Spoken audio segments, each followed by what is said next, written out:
Attorney Manny Salibay. Daghang salamat Kagawad Ray Manzanero o Barangay Mahayahay. Ngayong hapon, granong taran! Ngayong hapon! Karon, Pinsa 28 sa Marso, duha kadagkong hitabo.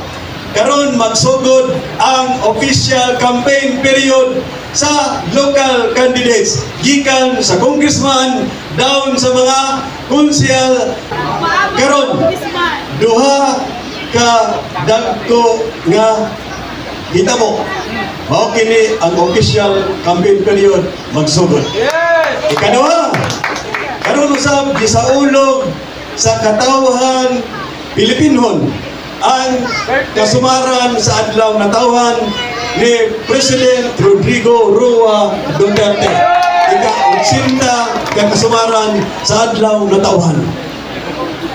Unsa may buot ipasabot niini. Karong adlaw duha ka dagkong panghitabo dinhi sa atong nasod. Doon na kini implication. Nga naman, una, iskutan nato ang adlaw na tawhan sa atong kanhi presidente sa nasod. Karon nagsaulog dili lamang ang nasod Pilipino kundi ang tibuok kalibutan nga dunay mga OFW, ingon man ang mga langyaw nga dunay asawa ubana nga OFW. Nagsaulog sa adlaw na tawhan karon ni President Rodrigo Roa Duterte tungod kay siya ang ga-represent sa matag usa ka Pilipinhon nga kansang katungod giyatakan o gisupat ang batakang balaod aron lamang itugyan ang kaugalingon sa nasod ngadto sa mga langyaw. O karon ang atong igsuon nga Mindanawan, ang atong tatay amahan sa Pilipinas kanhi presidente sa nasod tua sa Den Haag, Netherlands, the Netherlands. Nga naman, tungod sa sumbong kaniya nga walay igong kapasikaran, miingon nga 2,000 to 3,000 ka mga kaso nga murder, pagpatay. Apan karon ang i-file kaniya 43 cases in the span of 11 years. Ngano? Kay nagsugod kini niadtong tuig 2011 sa diyang dili pa siya presidente, mayor pa siya. Nahimo siya mayor 2016, meaning pila ka tuig? 5 years, di ba? 2011, 12, 13, 14, and 15, including 16, unong katuig. Sunod sa unong katuig, dunay 19 death.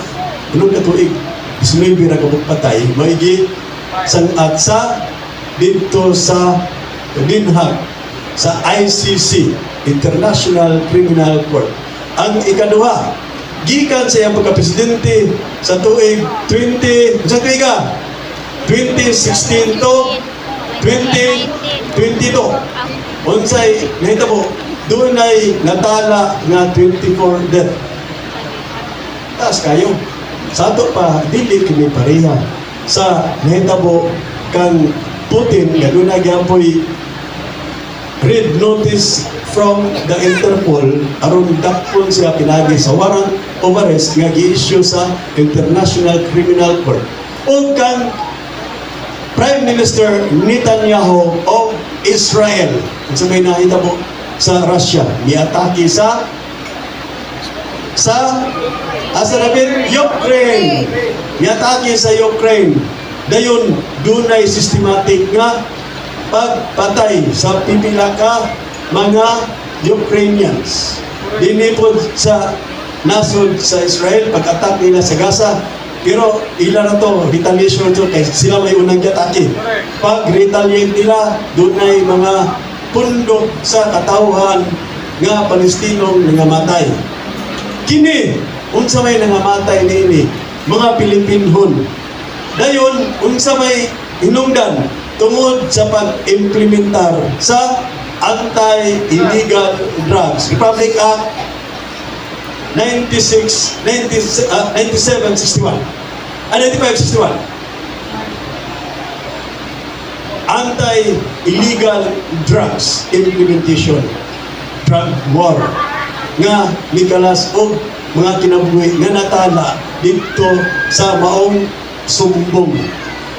In other words, gikan kini sa legitimate operations. Kung doon na magani natala nga wala na insakto pagkamatay, doon na may mga kaso gipang-file o saksi niya na ang atong mga humanan, doon na gipang-file against sa mga police operatives nga milapa sa ilang lagda. Kaya ang sugo sa atong kanang presidente i-implement ang balaod. Meaning, kung i-implement ang balaod, mabuhat ka base raw sa balaod. O karon tungod sa maong pagmahal niya sa nasod Pilipinon, pagmahal niya sa mga Pilipino o sa inyong mga anak, sa atong mga anak, aron maprotektahan batok ni illegal na druga nga mo'y miguba sa pamilya, miguba sa katilingban, o karon miguba agad sa nasod. Mao kini ang iyang ipakibisugan nga santaon nga dili mo kuyanap ang maong sakit sa katilingban, sakit sa druga. Karon unsay gibuhat sa iya, gidakop siya in violation of his rights in accordance with Article 3, Section 1 of the Constitution. So mao kana nga gitaral siya dito sa ICC nga wala muagi din sa atong mga korte. Gikan sa eroplano gihatod siya sa Villamor Air Base in violation of Article 59 of the Rome Statute of the International Criminal Court. Nga nagsulti nga kung dakpon ka by virtue of a warrant of arrest issued by the international body, kinahanglan sa nga ihatod ka sa local courts, RTC, Regional Trial Court, namin Regional Trial Court ng Pasay City. Ganong gidiritso dito sa Villamor. Yes. Tungod sa usang katayuan, nga ihatod kayo siya dito. Kaya para mahunong ang iyang pagpangampanya, political reason. Ngano, nahatlok ang administration karon nga mudaog si BP Sara karong umaabot nga election 2028. Mao kana ang kamatuoran. Og tungod niya na gipaningkamutan siya nga ihagba ang atong ikaduhang Pangulo, Vice Presidente nato, ang pinangga natong Inday Sara nga taga Mindanao, gipaningkamutan nga ihagsa pinaagi sa impeachment. Ang mga congressman may pirma aron i-impeach si Inday Sara. Unsay tuyo nila? Walay laing tuyo kung mag-impeach ka o usa ka impeachable officer. Kung dili, papaphaon na yun sa puesto. Wala na ilaing nga hinungdan. Kanang mingon nga, unsay rason mo pagpirma? Kanya, mamulipas pa, dili ka na mo'y rason. Kay ang buktong rason, kung doon ay impeachment, mao kayon ang pagpapahawa sa nakalingkod sa maong pwesto. Pero ang mga senador nga himuong mga huwis, senators, senator judges, mao sa gitawag senator judges, kay quasi judicial body mo gini. Sila ang barong nga mga maghukom. Ako galing i-explain ninyo para doon na mo ikibalaan. Sila ang muhukom kung ma-impeach ba o dili. Pero diha sa ubos balay barauradan sa mga congressman nga side, wala na kumana ipalagpot na ang maong impeachable officer. Nga naman, majority na gud sila. Kung na ay majority vote, meaning wala na yun. hagba na gyud na. Dili na mingon nga mao ni akong rason mipirma ko, mao ni akong rason mipirma ko. Walay raing rason kun dili ipalagpot gina. Gusto nila nga walaon ang mga Duterte. Unsay nga tabo nini? Mao ka na nga naningkamot Presidente Rodrigo Roa Duterte nga mopili og siyam ka mga kandidato pagka senador. Napunan ka raw usan, haymo ng pulo.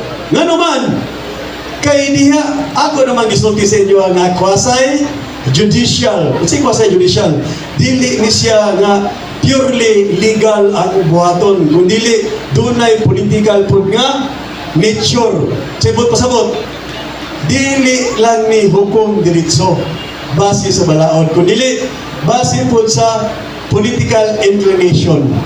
Kung pananglitan, bisan pag makita nga sadaan.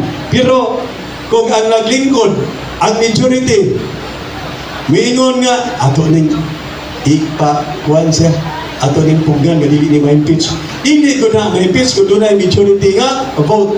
Pero bisan unsa pa ka not guilty ang maong tao, pero kung walay number, ang dunay number sama sa numero sa atong administration karon na gusto ko siya ipahamba, mahagba agad siya. Muna nga si President Rodrigo Roa Duterte, bisan sa iyang advanced age, 79 years old, hala, nahadiin og transfer sa bisag asang lugar, gikuyugan ng iyang mga kandidato aron lamang nga mabutaran sa katauhan para magkakuwag numero nga dili ma-impeach ang iyang anak ug tungod ini nalisang ang administration. Kung dili nila pugnan ang kanhi pamuno nason, si tatay dili nila pugnan, si tatay digong piho nga mga pilde sila. Unsa ilang gibot, gipadali-dali nila og palagpot in violation of our constitution. Si tatay digong na transfer sa Binhag in violation of our constitution. Wala gi-follow ang Article 3, Section 1 Bill of Rights sa atuang constitution. Gilapas nila ang katungod sa akusado in consonance with Section 59 of the Rome Statute of the International Criminal Court. Gilapas nila, wala na sila'y delikadisa. Ilang gipalagpot o karon unsay nitabo abin lang mahilong Jesus Mariosep misinggit ang iligan Duterte misinggit ang ubang mga syudad o mga lalawigan sa Mindanao, misinggit ang ubang nga mga syudad o lalawigan sa Visayas, misinggit ang ubang mga lalawigan o mga dakbayan sa Luzon. Ipabalik si Duterte. Nakita sa uban nga mga OFWs nagpuyo sa ubang nason. Tungod diini ang uban usab nga mga lakyaw, pati ang bisan pamangani ang presidente sa Amerika. Nakakita na nga dili insakto ang gibuhat kang President Duterte. Bisan si Putin, bisan ang China, ang ubang mga lugar, Australia, New Zealand, Amerika, ang Canada, ang ubang mga nasod sa Europe, o karon halos tanan lang ang mga nasod. Japan, sa Southeast Asia, sa Asia, o sa tibuok kalibutan. Nagsinggit na, mitabang pagsinggit niya, ipabalik si Presidente Rodrigo Roa Duterte. Kamo, sa inyong singgit? Bring him home! Insakto ba? Bring him home! Bring him home! Bring him home!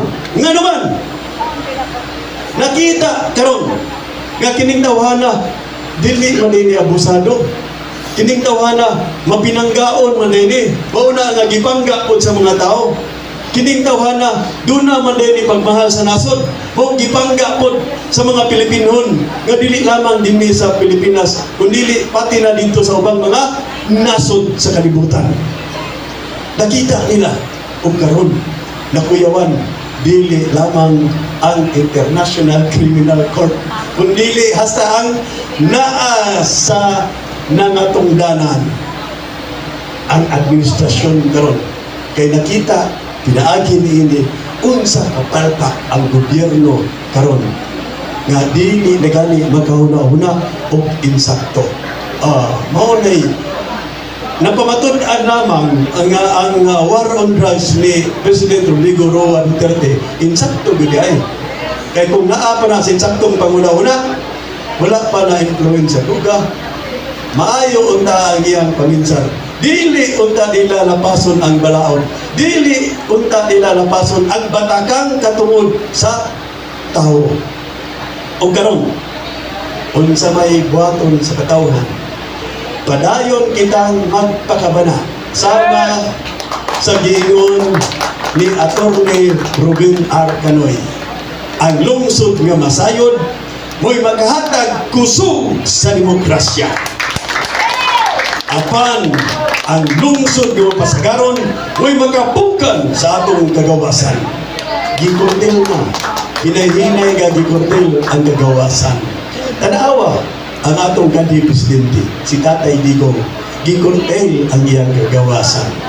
Ang kagawasan sa media karon ayaw mo pataka og sin og mga news niya og forward og mga news kay mapiho nga apil mo maimbestigahan sa NBI ug sa ubang ahensya sa kagamhanan nga gisugo karon pagbukod niadtong mga tao nga mo destabilize kuno.